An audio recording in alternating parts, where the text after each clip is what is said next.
Back to 10 at 10. My name is Michael Ramage. I'm the director of the Cyber Education Research Center here at Murray State University. Welcome back to 10 at 10, episode 128. 10 at 10 is brought to you through a partnership between Murray State University, Grow West, the Technology Council of West Kentucky, KY Innovation, and local partners Sprocket Innovation in Paducah and the Kentucky Innovation Station in Madisonville. As I said, episode 128, and for the last several episodes, we've been talking about simple ways, simple steps that your organization can take to better protect itself in cyberspace. Now, I am not guaranteeing that if you take these steps that you won't get attacked, that you won't get hacked, that you won't be breached. But what I am saying is that if you fully implement the things that we talk about on here, then you're reducing the likelihood and the impact of cyber attacks. And today, specifically, we're going to talk about zero trust, the idea of zero trust. And that, for an example, is certainly one that can minimize the impact of a data breach, of a hack, of an attack on your system. So we're going to talk about that this week. Next week, we'll have another topic. We got a couple of more on our list of 8 that we wanted to go through. And then in July, we'll start talking about, we'll have some technical topics, and then we'll also have news every other week. So on the odd number weeks in July, we'll talk about technical pieces. And then on the even numbers, we'll talk about some of the news of the day, so to speak.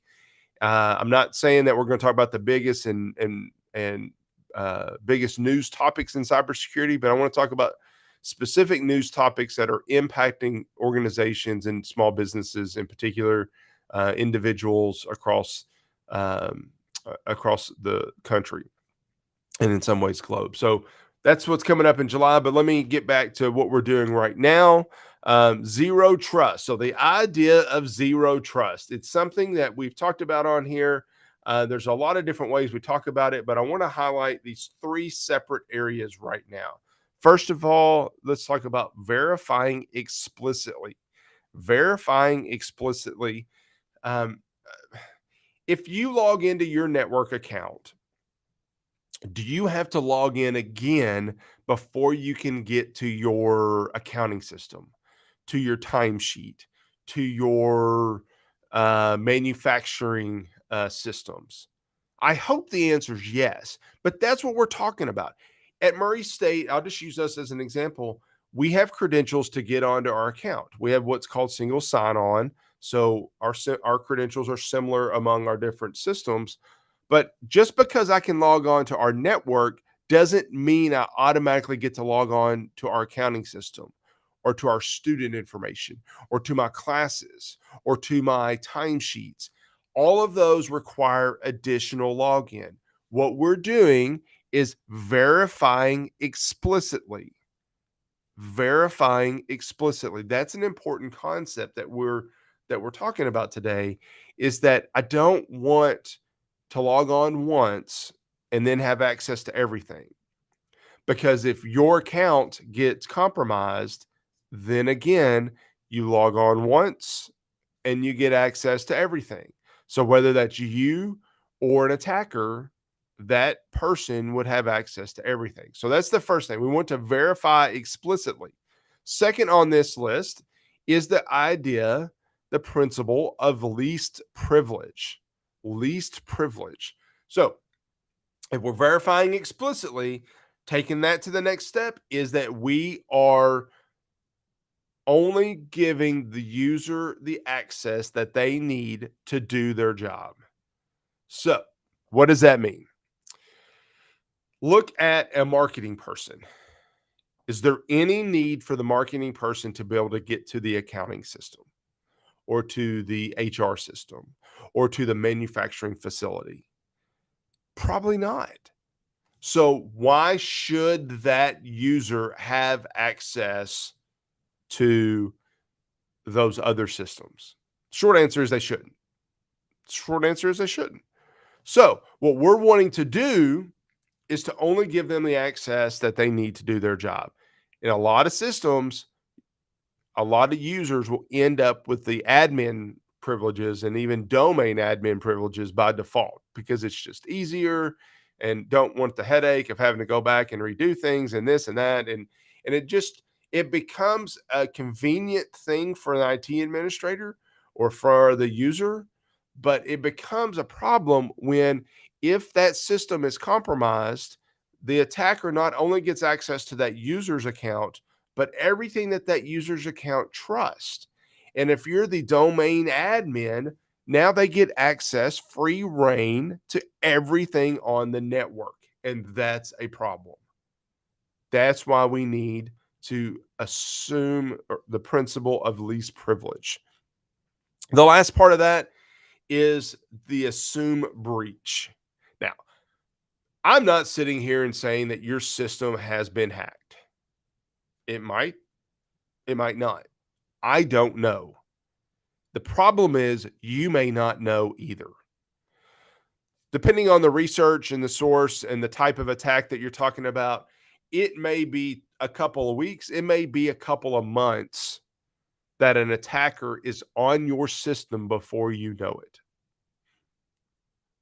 Let's think about that again. A couple of weeks or a couple of months that someone will be on your system before you know it. What do you think an attacker could do on your system in a couple of weeks or in a couple of months? If you're not implementing that idea of least privilege, then in a couple of months, they will have stolen everything, every valuable piece of information that your company has. It's all gone. The idea of assuming breach is not to say that your people are not trustworthy. It is not to say that you're already hacked and the attackers are already on the inside. You should, by all means, try to stop them. But what assume breach really means is that let's assume that each system could be compromised. And if that system were to be compromised, what's the minimum amount of damage that they could do from that system? So if you're in the marketing department, don't trust, accounting should not trust marketing. HR should not trust accounting. The manufacturing side of the house should not trust HR. All of those systems should not trust each other so that you go back. Let me go back and show you that you have to verify explicitly to switch areas and that the accounts only have the uh, least privileges necessary to do their job. That way, if one of our systems was breached, then we can minimize that damage. So if your company got hacked, what's the best case scenario? To limit the damage to the system that was hacked. What's the next best scenario? To limit the damage to the area around that system. And that might be physical, that might be logical. The worst case scenario is that they're able to go anywhere in your network that they want. That's the worst case scenario. If you have the mentality of zero trust and you assume that breach could happen, then you're going to make sure that you try to minimize and find the best case scenario or close to that best case scenario as possible. That's what we're trying to do. That's what we're saying. That's what we're hoping to see the impact for on this type of mindset. Again, I'm not saying that your employees are not trustworthy. I'm not saying to not trust your employees. Your employees are your asset of your organization. But what I am saying, and what I do want you to hear me say, is that first of all, there's a lot of accidental problems that happen from employees, from users in general. Second of all, you want to make sure that if a user has a problem, if a user has a compromise, that doesn't impact everything else. And let me also say, I'm not talking about just users. I'm talking about systems trusting systems. Let me show this slide real fast, running out of time. But to get from one of these areas from others, infrastructure, data, networks, applications, devices, identities should all require authentication to get from one area to another.